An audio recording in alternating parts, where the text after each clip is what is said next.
O Religar está de volta. Hoje eu converso com Auriston Magalhães, ele é psicólogo, mestre em Ciências da Religião, pelo Programa de Pós-Graduação em Ciências da Religião da PUC Minas.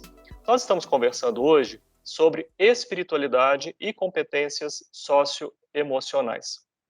Auriston, um outro termo importante do seu trabalho é a noção de integralidade. Você já falou sobre competências socioemocionais e habilidades socioemocionais a partir da sua experiência da escola. Você já falou sobre como você compreende espiritualidade. E o que é essa noção de integralidade que parece ser tão importante para a gente articular, não é, essas duas dimensões que você acabou de apresentar? Bom, como nós falamos no bloco anterior, a escola se vê desafiada o tempo todo nesse cenário de alta tecnologia e muita informação disponível a se reinventar como lugar do saber consagrado, aquele saber que é reconhecido como um saber que faz a diferença na formação de uma pessoa e que vai levar essa pessoa a ter um mínimo de aplicação desse saber na vida normal dela e na rotina dela. Então, sendo a escola esse lugar e sendo desafiada a isso, ela precisou de criar novas ideias a respeito de como formar esse ser humano. Então, a ideia de integralidade é uma visão mais global dessa pessoa, e não apenas o aprendizado de técnicas, ou de conteúdos, ou de fórmulas, ou de regras. Então, a formação humana, no sentido da subjetividade, talvez seja um dos elementos mais importantes da formação escolar hoje, do que propriamente somente os conteúdos. E não devemos confundir aqui formação integral ou integralidade com escola de tempo integral.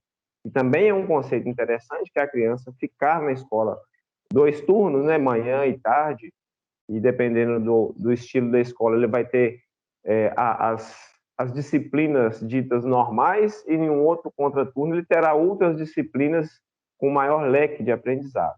Também é uma possibilidade, mas não necessariamente uma escola de tempo integral ela terá uma formação integral. E também a escola de tempo normal, vamos dizer assim, de um turno só, ela pode sim ter uma proposta de formação integral. Depende muito do conceito e da visão que se tem na política ali, a formação político-pedagógica daquele planejamento. Bem, estou acompanhando a sua produção, né, a sua dissertação de mestrado, os trabalhos que você tem apresentado nos eventos acadêmicos. Brasil afora, já tivemos a oportunidade de nos encontrar algumas vezes, mas tenho acompanhado também, mais recentemente, a sua página lá no Instagram, a sua conta no Instagram, que eu recomendo, né, para quem está nos assistindo, para buscar por Auriston Magalhães e te acompanhar e te seguir. Você está, Auriston, dialogando com as pessoas sobre temas muito importantes que elas estão vivendo, nos últimos tempos. Você disse que está preocupado em grupos e que o seu trabalho, né? Mas essas mensagens também chegam para pessoas concretas, né? Específicas, famílias, grupos, indivíduos também. Como é que você está compreendendo o impacto das transformações, e não são poucas, as transformações que nós vivemos na nossa época, né? E você tem tematizado isso lá no seu canal. Bom, eu acredito que nós devemos, quem acha que tem algo importante a falar, e principalmente quem está vindo de uma formação acadêmica, passou por um rigor de, de pares, teve uma escrita totalmente acompanhada por uma orientação, seguindo uma certa norma, para que produzisse algo que seja realmente conferido, algo que tenha, né, que não seja fake, que seja numa linha aproximada da ciência, uma linha propositiva que possa fazer alguma diferença na vida das pessoas, que a gente se aproprie das redes sociais, porque as redes sociais são amplamente democráticas. Então, qualquer pessoa pode chegar lá e falar o que quiser. E é o que a gente tem visto, que pessoas muito corajosas, mas talvez nem tão bem intencionadas ou nem tão bem formadas, começam a fazer uma profusão de ideias, conteúdos, prometendo soluções milagrosas para questões de saúde mental, para questões emocionais, inventando notícias, vendendo produtos que talvez não vão entregar o resultado que as pessoas querem, virou um grande mercado e há que se entender que isso é até natural, mas não podemos deixar que isso vire também algo que seja nocivo para a vida das pessoas e para a saúde mental das pessoas.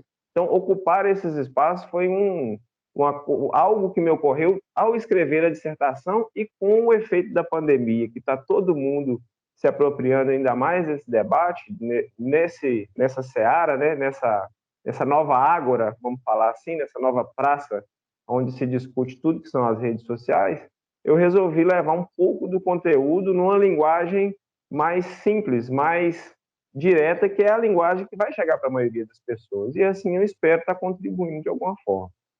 Sim, e aí lá você tem acompanhado as suas postagens, você tem falado desse momento atual, né? É um momento que tem produzido muito adoecimento, e aí quando você vai para o seu trabalho, você está diagnosticando o impacto disso, né? Qual que é a importância de trabalhar com espiritualidade, com essas competências e habilidades, né? A partir disso, né, que eu te pergunto, o que é que está acontecendo, né? Quais têm sido as consequências das transformações que nós temos vivido nos últimos tempos?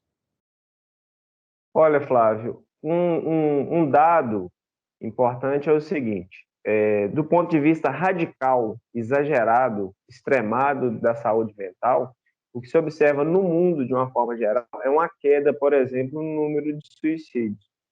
Só que, numa contramão disso, há um aumento no número de suicídio entre jovens e até crianças.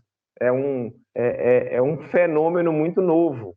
Não existia esse fenômeno. O suicídio era algo de adulto e idoso, até há pouco tempo atrás. Então, se aproximar desse público e começar a trabalhar essas dimensões é o que motiva a estar presente nas redes sociais. Porque essas crianças, esses jovens estão lá. Se antes não tínhamos tanta tecnologia e éramos obrigados a nos socializar presencialmente, com brincadeiras de rua, com algo mais físico, com presença de maior contato, a gente acabava desenvolvendo de uma forma ou de outra algum tipo de resiliência, algum tipo de habilidade para lidar com o outro ali. Aqui nesse universo, que é o universo da tecnologia, quando somos confrontados, muitas vezes a gente se sente massacrado em determinada medida por uma quantidade tão grande de informação e, às vezes, de contrapontos pessoais e nocivos que não conseguimos ter o controle. Antes bastava você não ir à rua para não encontrar aquela pessoa que te incomodava. E agora você tem isso aqui dentro do seu bolso, dentro do seu quarto, dentro da sua casa, porque a rede social também abriu todas essas fronteiras. E junto-se a isso, uma geração que ainda não tem, perdeu esse exercício de musculatura emocional, de lidar presencialmente. Eu faço uma analogia com a ideia da árvore também, né? Eu estou com muita analogia, mas eu acho que isso ajuda a gente a entender um pouco as coisas. Antes se subia em árvore, brincadeiras mais físicas, o desenvolvimento muscular físico se dava em uma determinada medida. E assim o desenvolvimento muscular emocional tem a mesma lógica. Se ele não for exercitado, se você não tiver muito contato com muitas pessoas diferentes, você também não vai desenvolver a musculatura emocional. Então, me parece que isso tem acontecido com essa geração. Você tem trabalhado em torno de uma proposta de formação integral, né? Quais são os princípios, né, que norteiam essa proposta? Essa proposta ela é dividida em dois grandes eixos, né, que são as competências socioemocionais e a espiritualidade em sua dimensão antropológica. E esses dois grandes eixos, eles se ramificam em sub-eixos que variam aí, mas vão dar em torno de 5 sub-eixos em cada eixo maior desse. E a ideia é o quê? Em se fazendo essa proposta aplicável dentro do universo escolar, a primeira coisa é fazer um diagnóstico, compreender aquele universo escolar. Uma escola de zona urbana funciona de um jeito, a escola de zona rural funciona de outro. Uma escola de uma cidade grande, metropolitana, funciona de um jeito, a escola de uma cidade do interior funciona de outro.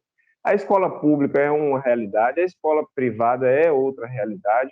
Então, a primeira coisa é estabelecer um diagnóstico e estabelecer pontos bem precisos, tanto na dimensão da espiritualidade, o que se precisa trabalhar naquela dimensão, quanto nas competências socioemocionais e perseguir esses pontos ao longo de um ano letivo, com a ideia de que isso precisa virar perene. A escola precisa adotar isso dentro do planejamento dela normal, entendendo que, quando se lê muita coisa hoje sobre competências socioemocionais, traz-se a ideia de que o professor tem que aplicar isso dentro da disciplina dele junto com os alunos. Ele tem que criar algum mecanismo para aplicar isso para os alunos.